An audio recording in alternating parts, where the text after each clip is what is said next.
Dan tadi sudah jelas di depan persidangan, saksi semua menyatakan, baik yang 5 saksi sebelumnya, itu mobil tidak pernah Stephen atau CSB pegang. Mobil itu sudah dibawa sama direktur utamanya, namanya Adit, ya.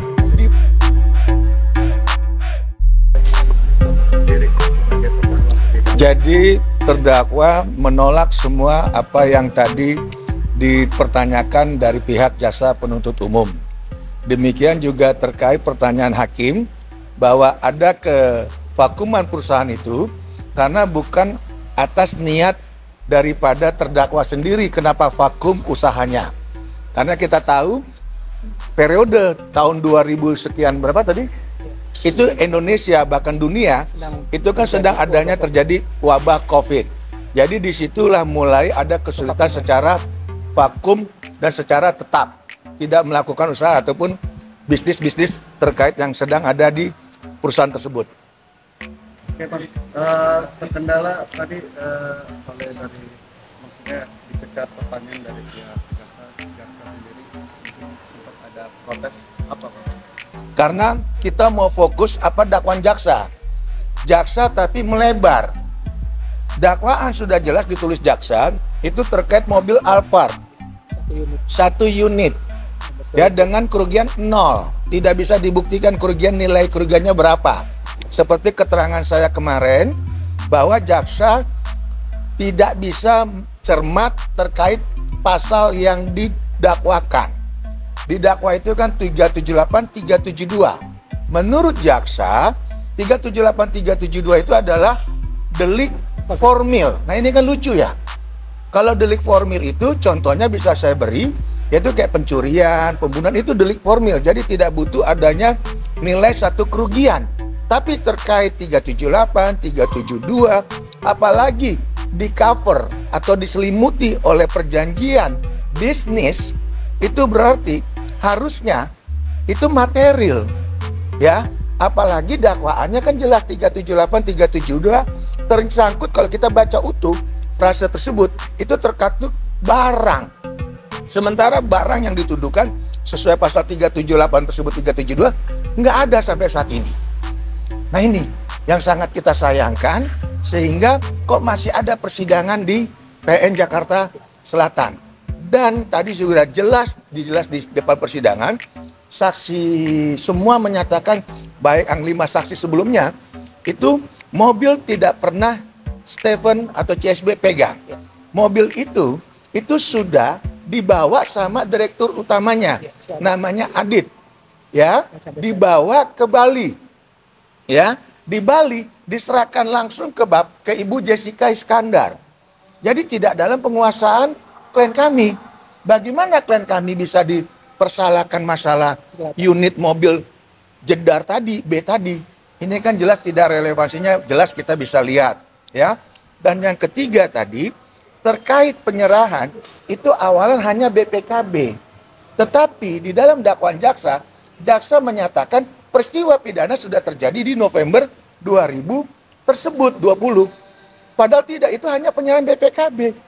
Tidak ada penyerahan mobil, ya kan? Nah, BPKB itu pun yang menyerahkan Jessica sendiri kepada siapa? Seperti tadi di keterangan, kepada Pak Albert. Dan Pak Albert tidak datang sendiri, dikirimlah saksi yang namanya Pak Agung. Itu loh, Pak Agung yang menerima BPKB tersebut. Dan BPKB tersebut Pak Agung tadi di persidangan juga kemarin sudah diperlihatkan, dikirim langsung melalui JNE kalau nggak salah ya, itu kepada PT Triple ID, tidak pernah langsung ke CSB atau ke klien kami. Itu tadi. Nah, tetapi tadi di dalam fakta persidangan, jaksa ini selalu intervensi SOP perusahaan daripada klien kami. Klien kami sudah mulai transparan, kooperatif, apa yang dia tanya dia mau jawab, tapi selalu denied, disangkal. Nah ini yang kita sangat sayangkan, makanya saya keberatan. Ya, kok mau diterangi secara SOP, secara detail, disangkal. Itu kan mau kamu, itu kan menurut kamu. Lah, kan kamu nanya. Kalau kamu nanya, kalau kita nggak jawab kan salah.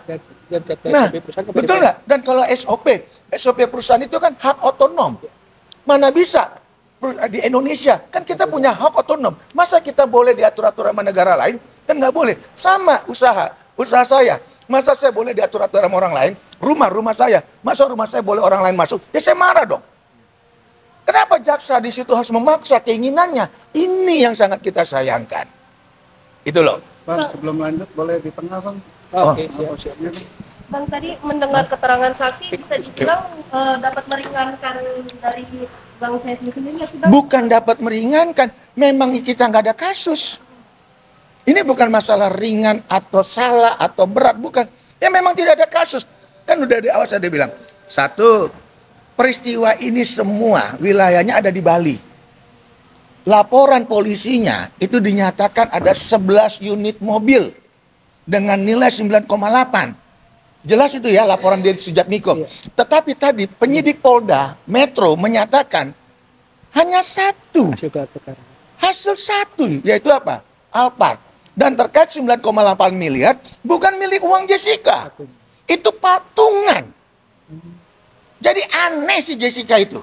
Ngaku-ngaku uang. Ngaku-ngaku uangnya. Uang yang mana? Bahkan si Albert tadi di dalam persidangan, saksi Albert terkait Mercy, yang dikatakan Mercy si Jessica Iskandar, dia bingung. Karena yang bayar itu bukan si Jessica.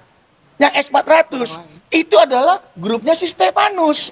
Tercantum di dalam BAP. Jadi kalau kita ikutin semua statement Jessica Iskandar, ini sangat-sangat menyesatkan dan sangat-sangat mendegrasi daripada nama baik klien kami. Belum ada satu putusan menyatakan penipu lah, kabur lah. Nah, ini kan nggak benar. Dan dia bilang saya rugi 9,8, kerja dari pagi, kerja malam. Lah, kan kok jadi baper? Ngapain lu harus baper sama masyarakat di Indonesia ini? Nggak penting. Kita bicara hukum. Kalau bicara hukum, fakta, bukti, saksi. Di situ nggak ada rasa. Gitu loh. Ya clear aja, jadi 9,8 bukan uang dia loh. Itu uang bersama. Patungan. Mobil Mercy bukan mobil dia loh. Itu mobil diterima pembayaran bukan dari Jessica, tapi orang lain. Jadi kenapa dia klaim? Mobil-mobil yang disangkakan itu 11 itu Ya. Sekarang adakah bentuk unitnya atau sudah nggak ada, Bang? Loh, itu tadi kan sudah jelas di persidangan. Ya, sudah dijelaskan. Ya, itu jelas pada saat perusahaan hancur atau lagi tidak ada keuangan, ya, itu dijual. Dan kalau masalah tadi mobil pertanyaan itu, si Jessica juga mestinya tahu uang yang dia pergunakan, misalnya kalau katakan Hammer atau Mercy, itu uang mana? Pada saat dia terima mobil Hammer, mesti dia tahu mana STNK, mana BPKB, betul enggak? Ya. Itu standar-standar kok. Jadi kalau saya kenapa saya bilang ini mobil saya bisa buktikan.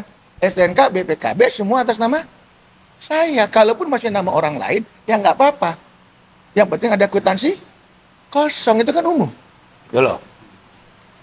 Pak, tapi sejauh ini dari Christopher sendiri banyak lebih menyangkalnya ya.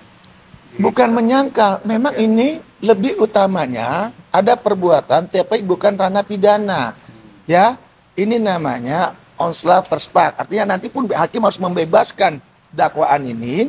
Artinya kita tidak pernah melakukan niat mau melakukan pidana. Awalnya adalah bisnis, perjanjian gitu.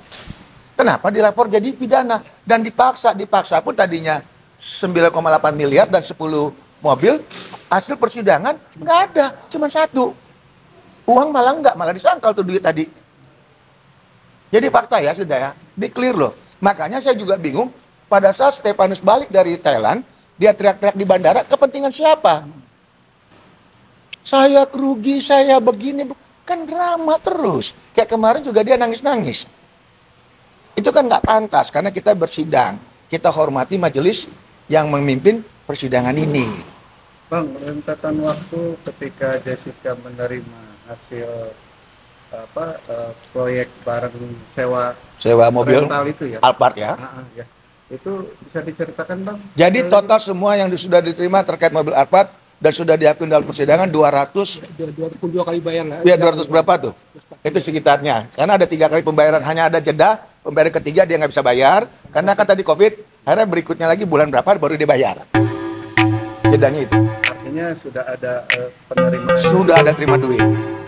dan itu dirasakan. Sudah dirasakan, dinikmati dari hasil mobil 73 DAR ini. Sudah disampaikan buat persidangan. Nah, yang dipersoalkan mobil Nah, tadi juga saya pertanyakan, kan mobil 73 DAR, kan sudah katanya menjadi bukti.